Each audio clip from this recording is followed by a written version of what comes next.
everybody's doing well today. I'm out on my RC51 heading from South Reno up Geiger Grade to Virginia City. It's probably my favorite road in the immediate area. It's not a road that you even have to go particularly fast on. Anything around the speed limit is pretty fun through these turns.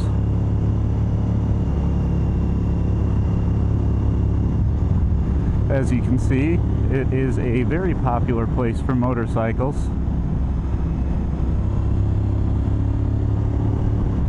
And the RC51 is just absolutely at home out here. It is a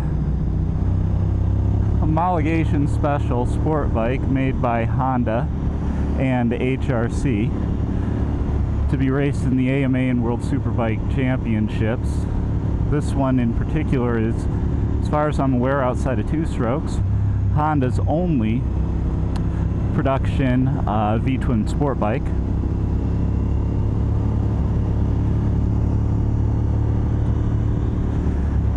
The previous bikes in the RC line, the RC45 and the RC30, were bikes that were V4s, so rules limited to 750 cc's, but the rules for twins allowed up to 1,000 cc's of displacement.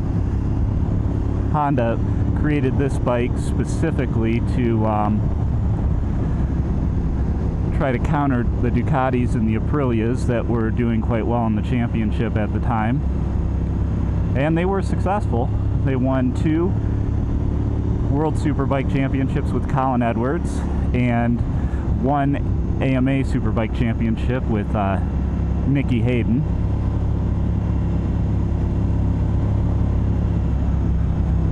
For the RC series of superbikes, it's kind of funny. 3 seems like the magic number. The RC30 won 2 World Superbike Championships with Fred Merkel, and then I'm trying to remember who won the championship in the AMA with the RC30, but it did have one.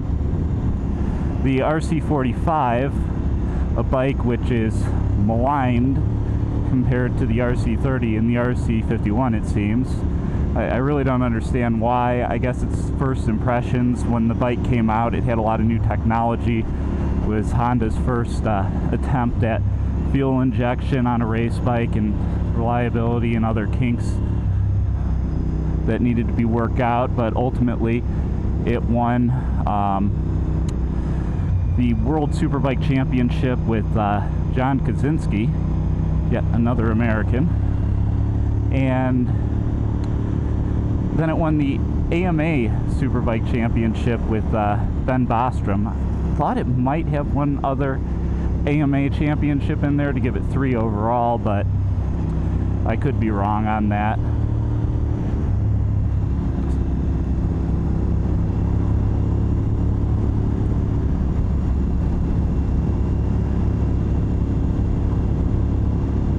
But either way, the RC series of superbikes were a lot different than how Honda goes racing today in World Superbike. They were either loosely, or in some cases really not at all, based on other models in the lineup, designed completely with the purpose in mind of winning the World Superbike Championship.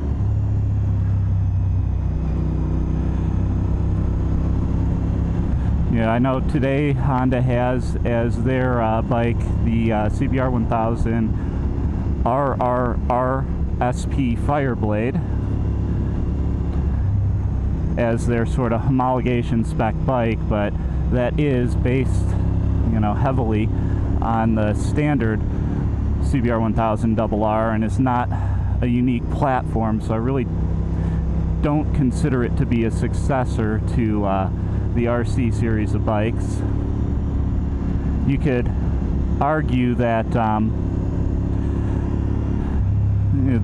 RC 213 VS is kind of like the successor, but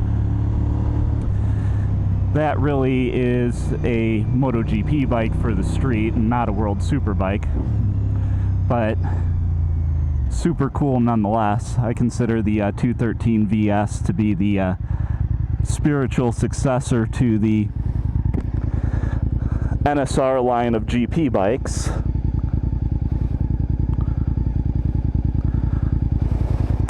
Just trying to gap these people a little bit so that I'm not stuck behind somebody at a crawling pace. So once this guy starts to come around this corner, I'm going to get going again.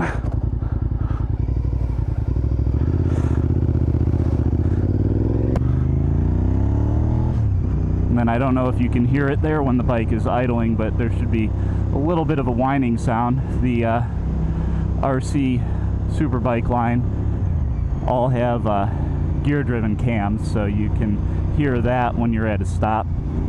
You can actually hear it a little bit sitting on top of the bike when you're riding, but I feel that you hear much more of the exhaust note, which is wonderful on a big twin like this.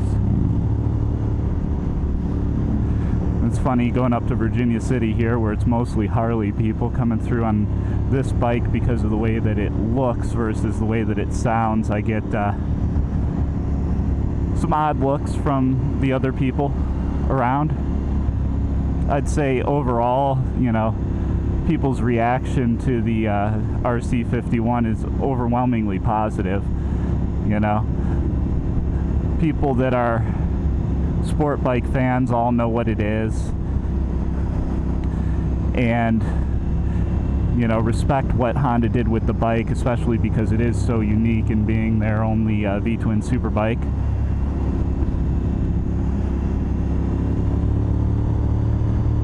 And then people not particularly familiar with superbike racing, I get a lot of questions of, you know, if it's new, because, you know, this particular RC51, despite being 20 years old this year, is in absolutely phenomenal condition. The first and second owners took great care of it. I bought it in July of 2021 with 6,800 miles on it, and it's just been running beautiful, where everything is absolutely perfect with this one. Few little nicks here and there on the paint, but unless you're really looking, you're not going to see it.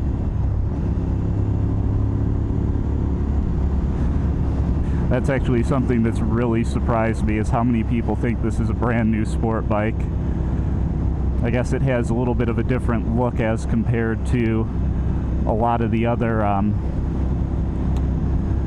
sport bikes of its era, but it does have kind of a large tank and a large tail section that, to me, definitely differentiate it from modern bikes.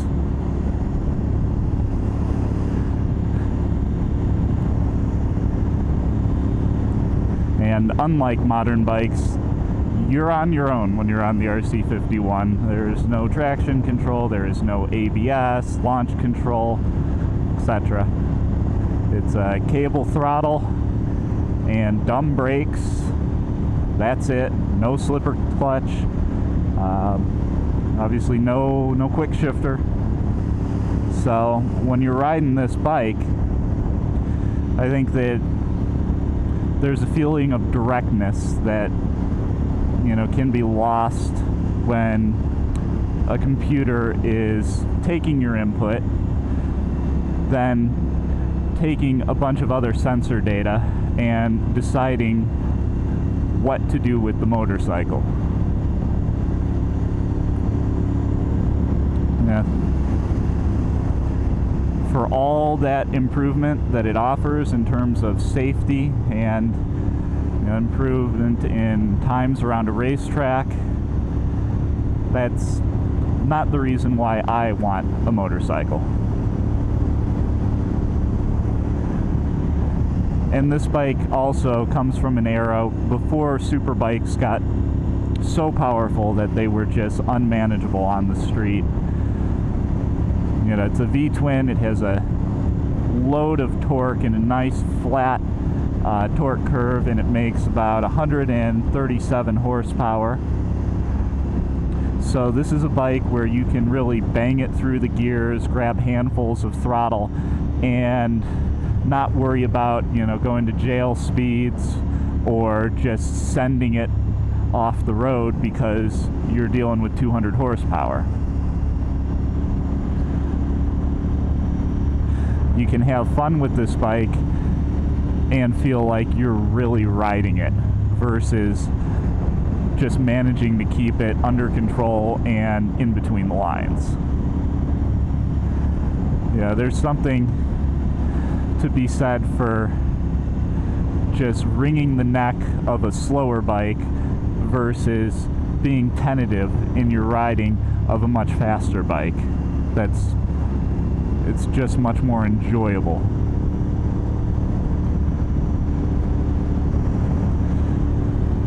And I have to give the state of Nevada a lot of credit for the maintenance on this road, because it is absolutely billiard table smooth for the most part. Do have to watch out for the odd rock that rolls down from one of these hills here, but this road is just such a perfect surface to ride on. Lots of grip. No weird bumps in any of the corners. Just a pleasure.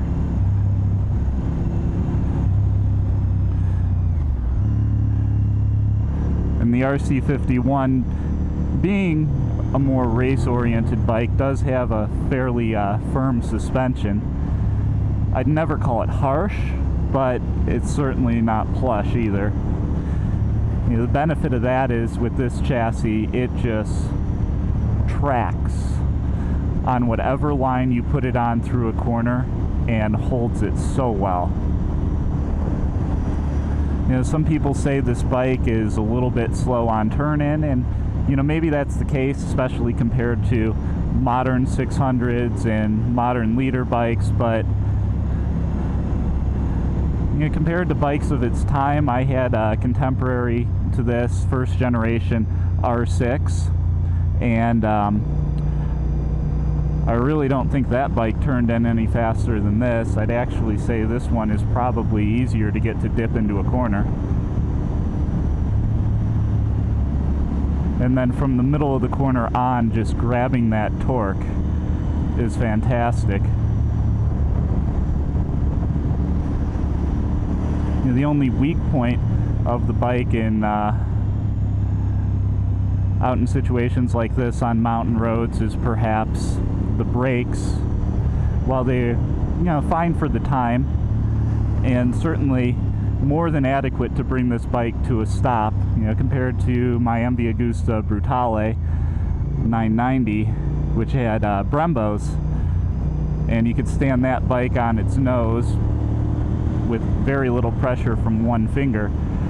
You do have to grab the brake lever firmly, and if you want to come to a stop very quickly, you know, two-finger operation is probably going to be what you need to do.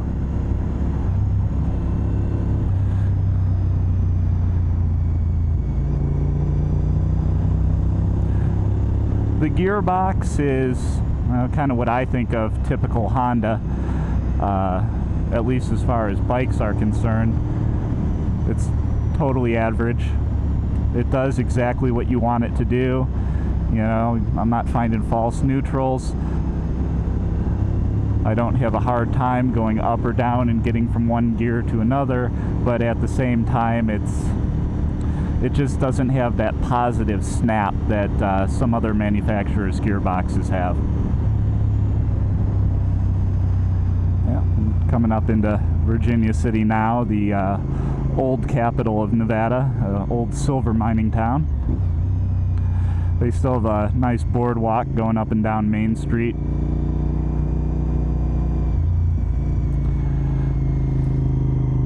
And on nice days like this, the street is just typically lined up and down with bikes. All kinds of restaurants and shows and things go on up here. And there we have the sheriffs. Keep an eye on stuff like they typically do. If you don't do anything stupid, you're always welcome up here. But there is very little leeway for screwing around. understandably so, especially on the weekend when you just see the crazy amount of people walking around here.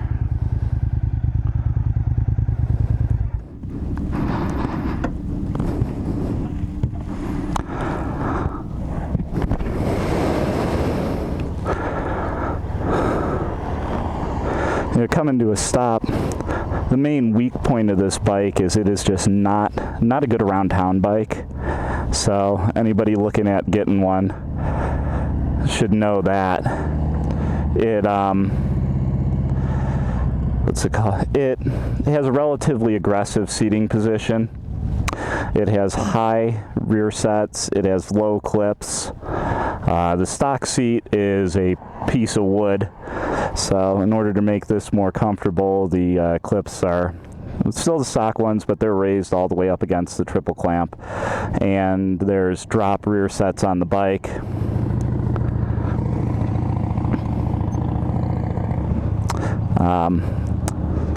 And then I can't remember what seat's on it. I didn't put the seat on, so I couldn't tell you offhand, but the one that's on here is pretty nice.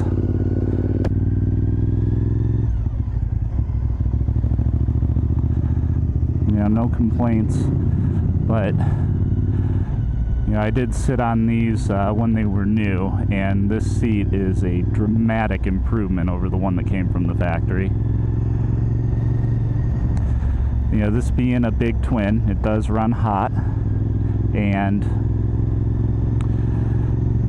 you feel that heat because the rear cylinder is, right in front of where you're sitting, so it just sort of radiates off that and then up into you.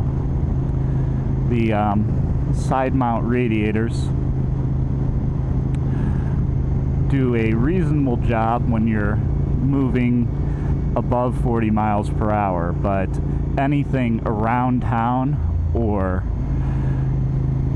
when you're in traffic, there's just not enough airflow, going in to create pressure to force the air to make that 90-degree turn over the fins of the radiator, and the bike will very quickly go to 220 degrees, and then once you cross that 40 mile per hour mark, it'll start coming down. I know there's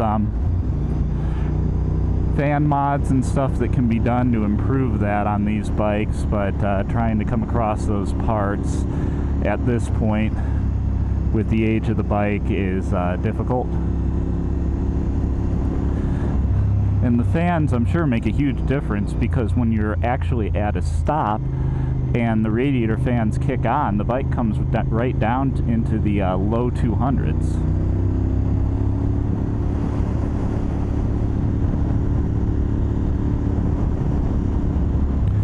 Oddly enough, the race teams seem to not even attempted to race with the side mounts, probably due to the same reasons. Obviously, the air having to make a 90-degree turn to get through the radiators is not ideal, and I'm sure you just have less surface area than one giant radiator in the front. So that was their solution to the problem. I've never actually seen one with a front radiator on the street, but it'd be interesting.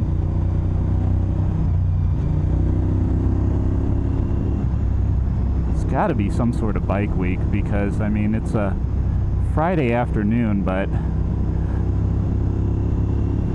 there's a lot more motorcycles than I would expect to see, even for the first day of the weekend.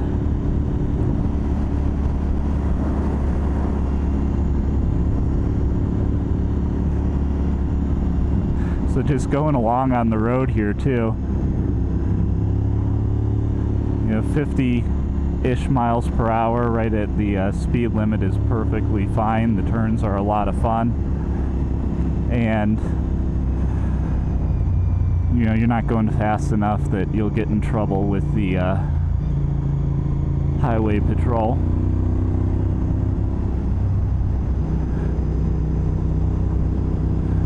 It's funny riding and going back and forth. Some of the fastest people I've seen on this road are driving beat up old trucks and things, probably just commuting back and forth because they live here.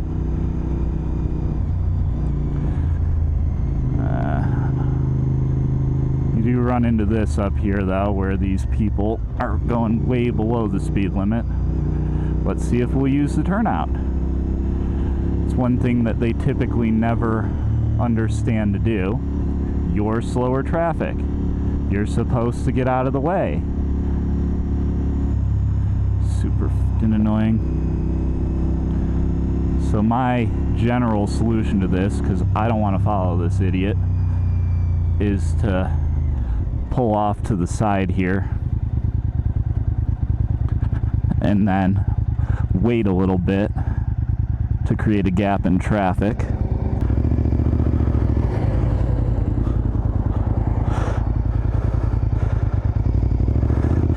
So, pro tip here, if you just parked on the dirt to give yourself a gap in traffic to have some fun, maybe wait a corner or two so that you give yourself a chance to clean off the damn tires.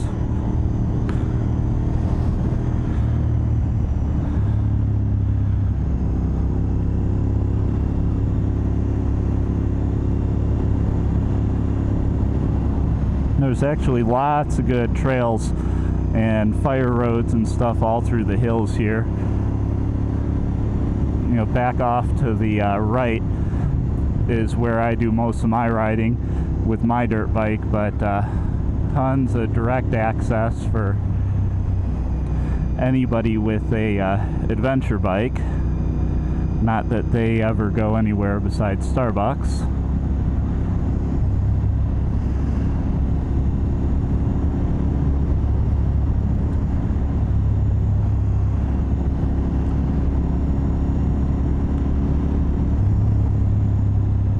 This mountain pass, riding it back the other direction, some are, you know, a little bit more tricky one way versus the other. This one I feel is pretty neutral.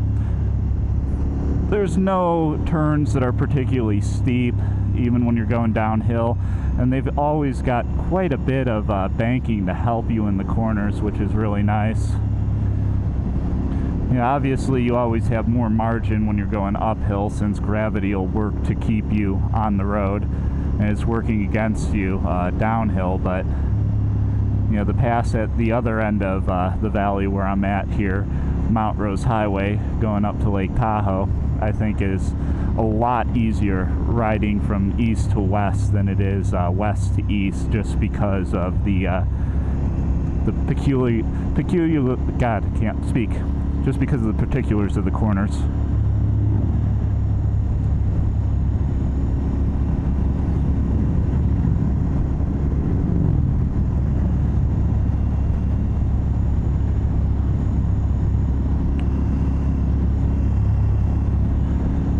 Come on, person, don't pull out any...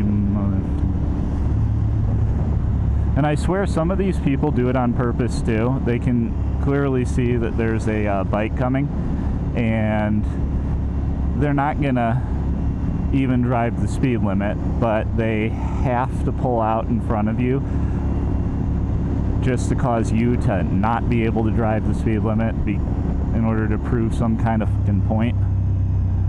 So, gonna do this once again.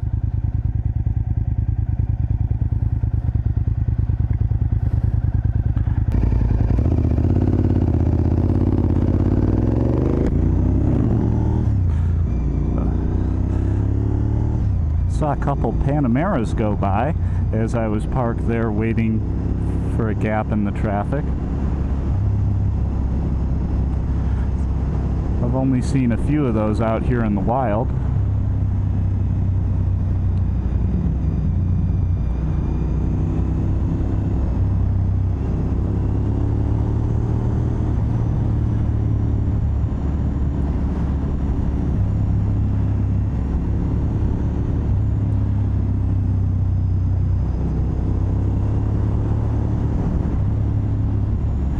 This bike being a big V-twin also has a fair bit of engine braking, which on the downhills and stuff is actually pretty useful for managing the speed. You don't even have to touch the brakes most of the time.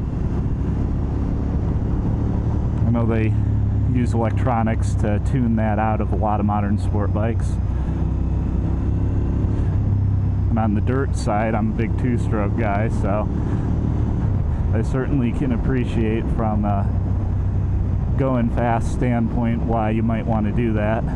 But for riding at a much more reasonable pace,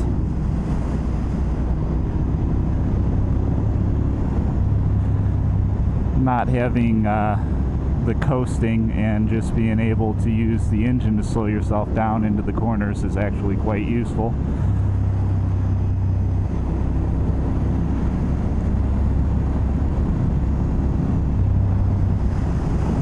Just sworn I saw somebody catch up to me with a street bike, but or a Harley, I should say.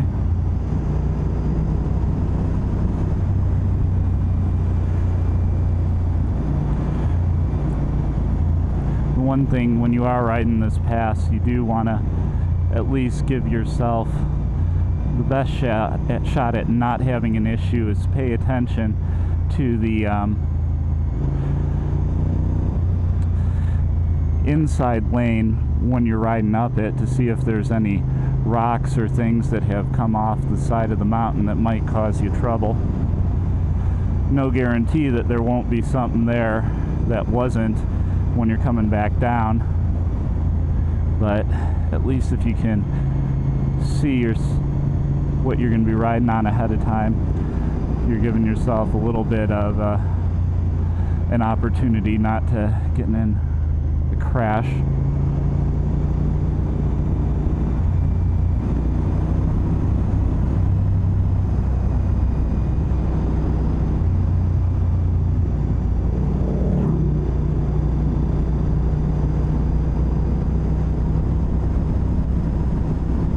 Love that house out there up on the top of that mountain. It was for sale recently for a sum that is far more than I'd ever be able to spend.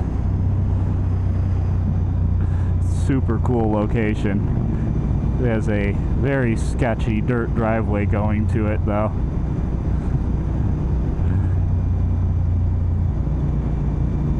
Which I find all the more amusing.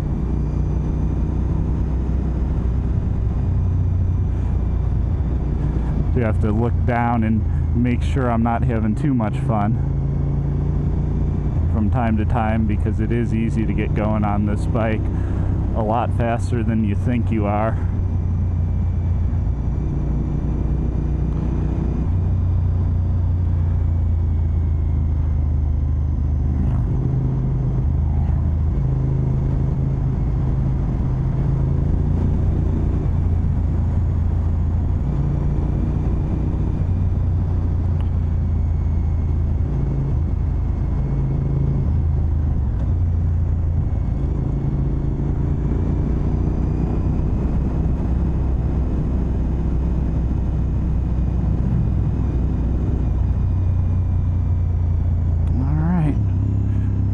Same deal here.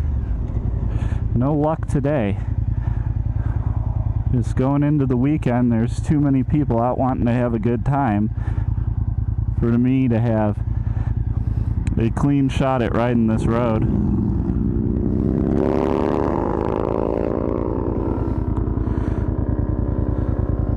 Where I'm stopped here, I can actually watch all the way back over there to see when there's a car coming.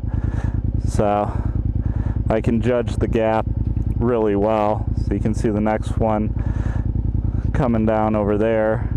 I'm assuming all these guys on bikes will be going fast enough to not be in the way. Temperature on this thing's actually not too bad right now, so that's good.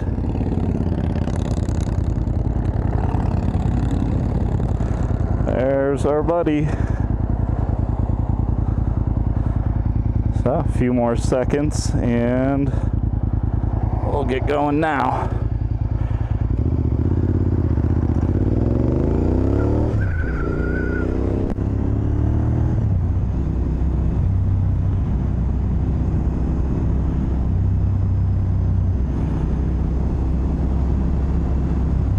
Another super cool house right there with an amazing view of the valley.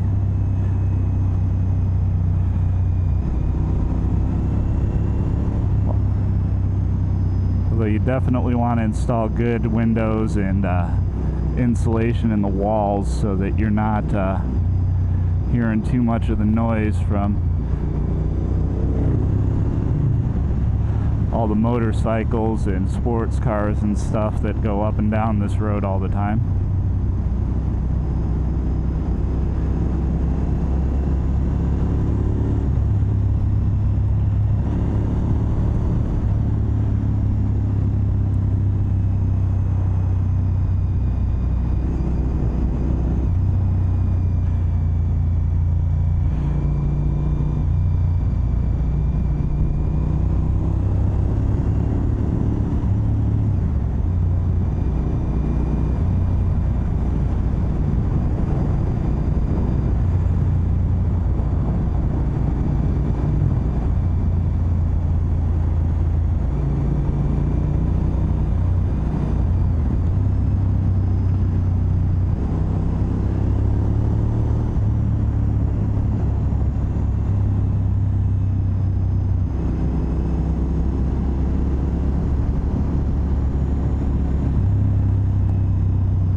People are going to ruin the last two fun turns for me.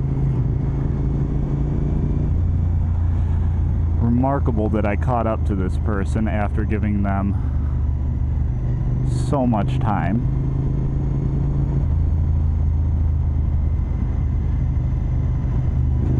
I don't know why you're letting me off through here, man.